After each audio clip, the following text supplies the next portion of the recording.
Homeo কথার বন্ধুরা সবাই কেমন আছেন? আশা করি সবাই খুব ভালো আছেন।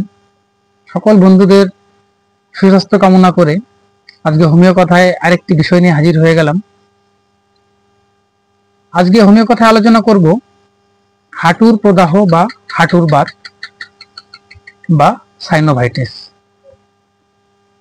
চলুন বন্ধুরা, আজকে আমরা সাইনোভাইটিস কি, সাইনোভাইটিস নিয়ে জানি, সাইনোভাইটিসের কি ওষুধ আছে বা হাঁটুর প্রদাহে, হাঁটু ব্যথার বা হাঁটুর বাতের হোমিওপ্যাথি কি কার্যকরী ওষুধ রয়েছে সেগুলো নিয়ে আমরা আলোচনা করব।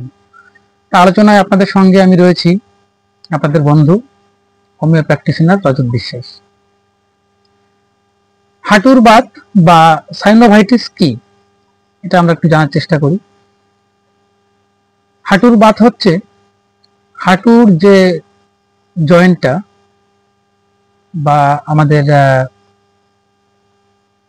যে নিক্যাপটা, মালাই চাকি বলি বা নিক্যাপ বলি বা প্যাটালা বলি, এই জায়গাটায়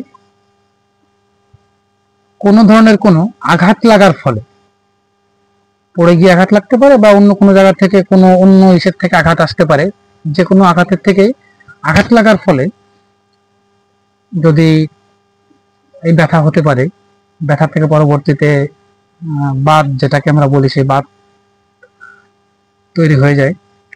এছাড়া রয়েছে যারা অত্যাধিক পরিশ্রমের কাজ করেন, যারা শারীরিক পরিশ্রম বেশি করেন, হাঁটাচলা বেশি করেন, তাদের দেখা যাচ্ছে যে এই সাইনোভাইটিস হতে পারে। এছাড়া ঠান্ডা লাগা থেকে এই হাঁটুর বাত আসতে পারে। কোনো কোনো ক্ষেত্রে ইউরিক অ্যাসিড থেকেও হাঁটুতে ব্যথা আসতে পারে।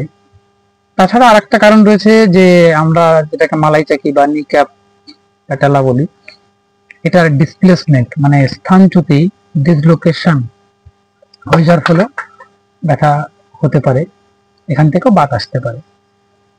তো এইগুলো মুখ্য কারণ রয়েছে হাঁটুর বাতের বা সাইনোভাইটিসের মুখ্য কারণ। এরপরে চলুন আমরা এক এক করে কিছু ওষুধ সম্পর্কে জেনে নিই। সাইনোভাইটিসের নিউ রেমেডিজের, হোমিওপ্যাথিক নিউ রেমেডিজের একটা ওষুধ আছে টেরামাইসিন। টেরামাইসিন ওষুধটা প্রয়োগ করলে যে কোনো প্রকারের হাঁটুর ব্যথার থেকে খুব সহজে পরিত্রাণ পাওয়া যায় এবং খুব ভালো কাজ করে।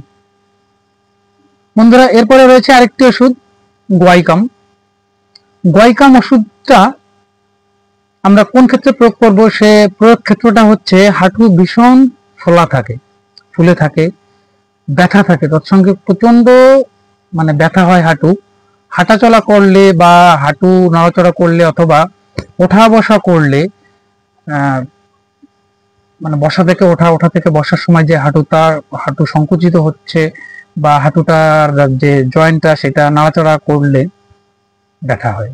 গোয়াইকামের এটা একটা লক্ষণ, যে অর্থাৎ হাঁটুটাকে কোনোভাবে নড়াচড়া করলে ব্যথা হয় এবং তৎসঙ্গে ফোলা ভাব থাকে।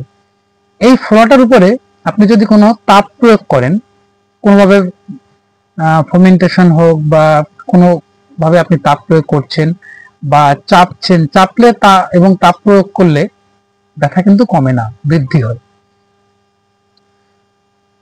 এই লক্ষণটা আমরা অন্য ওষুধের ক্ষেত্রেও দেখি, কিন্তু গোয়াইকামের ক্ষেত্রে হাঁটুতে মানে হাতই ছোঁয়ানো যায় না আর কি। হাত ছোঁয়াতে গেলেই, অর্থাৎ আপনি চাপ চাপ দিয়ে দেখতে যাবেন রোগীর, যদি আপনি পরীক্ষা করতে যান সেই ক্ষেত্রে আপনার ওই হাত ছোঁয়ালেই রোগী হাত ছোঁয়াতে দেবে না।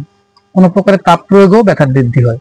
এবং যদি আপনি জানতে পারেন যে রোগীর পুরনো কোনো আঘাতের হিস্ট্রি আছে, কোনো না কোনো সময় পড়ে গিয়েছিলেন রোগী বা কোনোভাবে আঘাত পেয়েছিলেন, এরকম কোনো হিস্ট্রি থাকলে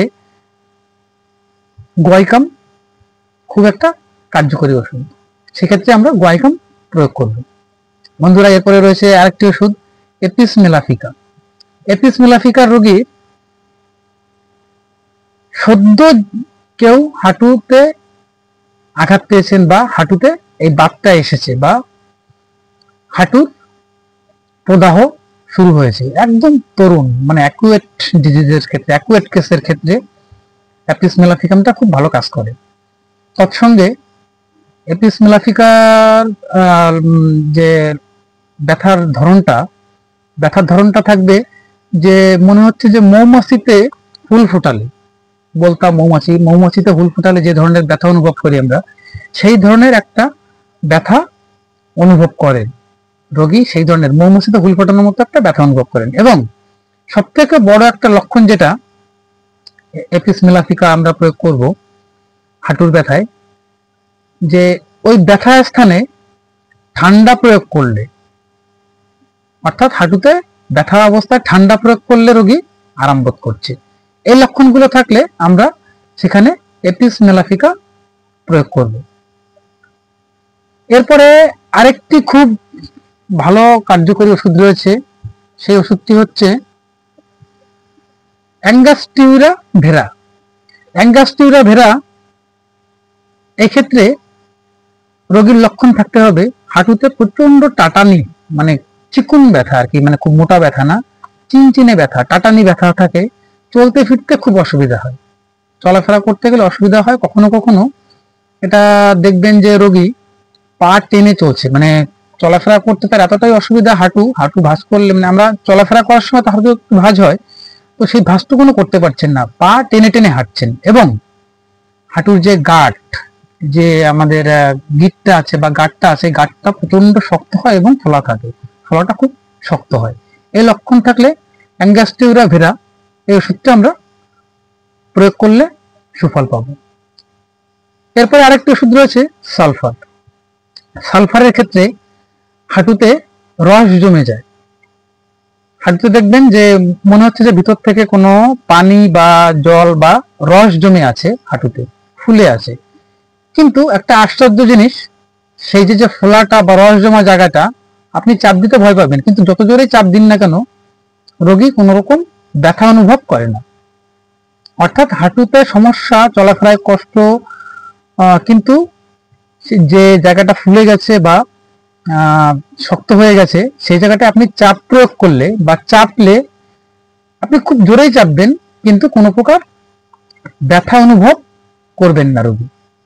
এই লক্ষণটা থাকলে সালফার প্রয়োগ করলে নিশ্চয়ই হাঁটুর বাত বা হাঁটুর ব্যথা থেকে বা সাইনোভাইটিস থেকে দ্রুত আরোগ্য লাভ করবেন। বন্ধুরা, এরপরে আরেকটি খুব গুরুত্বপূর্ণ ওষুধ, ওষুধটি হচ্ছে ব্রাউনি অ্যালবাম। চলাফেরায় রোগীর ব্যথা বৃদ্ধি হয়, চুপচাপ করে থাকলে বা বিশ্রামে রোগী খুব ভালো থাকেন,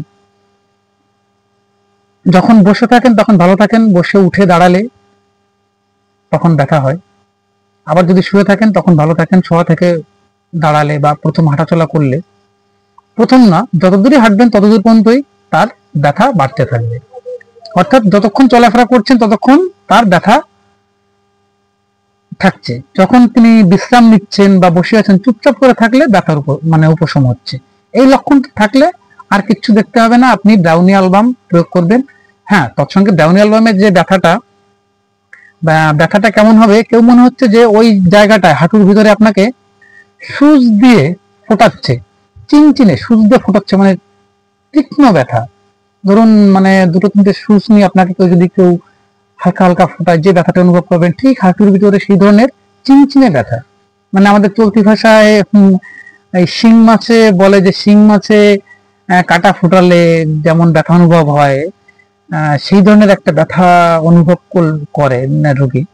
তো এই ধরনের লক্ষণ থাকলে, মানে চলাফেরায় ব্যথা বৃদ্ধি, হাঁটা চলায় ব্যথা বৃদ্ধি এবং ব্যথাটা ফুসফুটানোর মতো ব্যথা, এরকম লক্ষণ থাকলে ব্রাউনি অ্যালবাম প্রয়োগ করবেন, দেখবেন রোগী সুস্থ হয়ে যাবে। বন্ধুরা, আমাদের মূল আলোচনা এখানেই শেষ। এখন যেটুকুন বলবো যে প্রত্যেকটা ভিডিওতে যেটা বলি যে কখনোই কোনো খুব কোনো জটিল বা কোনো একটু কমপ্লিকেশন দেখলে আপনারা নিজেরা কখনোই ওষুধ প্রয়োগ করবেন না। অন্তত একটা আশেপাশের যে ডাক্তার রয়েছেন তাদের সঙ্গে পরামর্শ করুন, তাদের সঙ্গে পরামর্শ করে যে ওষুধটা প্রয়োগ করুন, আরো ভালো ফল পাবেন, উপকারটা আরো বেশি হবে। আর এটা টিউটোরিয়াল ভিডিও, আপনাদের অ্যাওয়ার করার জন্য, আপনাদের নলেজ বৃদ্ধি করার জন্য ভিডিওটা। তো আমি সবসময় যেটা বলি যে নিজেরা ওষুধ প্রয়োগ করার আগে একটু আপনার আশেপাশে যে হোমিওপ্যাথ প্র্যাকটিশনার রয়েছেন, যে হোমিওপ্যাথ ডাক্তার বাবু রয়েছেন, তাদের সঙ্গে একটু কনসাল্ট করুন। অনেক বেশি ভালো ফলাফল পাবেন এবং আপনাদের পক্ষে সেটা ভালো হবে। তো বন্ধুরা, আমার এই আলোচনা যদি আপনাদের ন্যূনতম ভালো লাগে বা কোনো কাজে আসে, বন্ধু বান্ধব বা আত্মীয় স্বজন যারা আছে তাদেরকে যদি জানাতে চান, শেয়ার করে দিন। যারা নতুন আছেন তারা চ্যানেলটিকে সাবস্ক্রাইব করে দিতে পারেন, ভালো লাগলে লাইক করতে পারেন। তো বন্ধুরা, সর্বক্ষেত্রে ভালো থাকার জন্য সাবধানে থাকুন এবং আপনাদের জন্য প্রার্থনা করি, আপনাদের জন্য দোয়া করি। আপনারা সুস্থ থাকুন, ওষুধ ছাড়াই সুস্থ থাকুন। দেখা হচ্ছে পরবর্তী কোনো ভিডিওতে, পরবর্তী কোনো এপিসোডে আরেকটি সমস্যা নিয়ে। ততক্ষণ পর্যন্ত সবাই ভালো থাকুন, হোমিও কথা চ্যানেলের সঙ্গে থাকুন।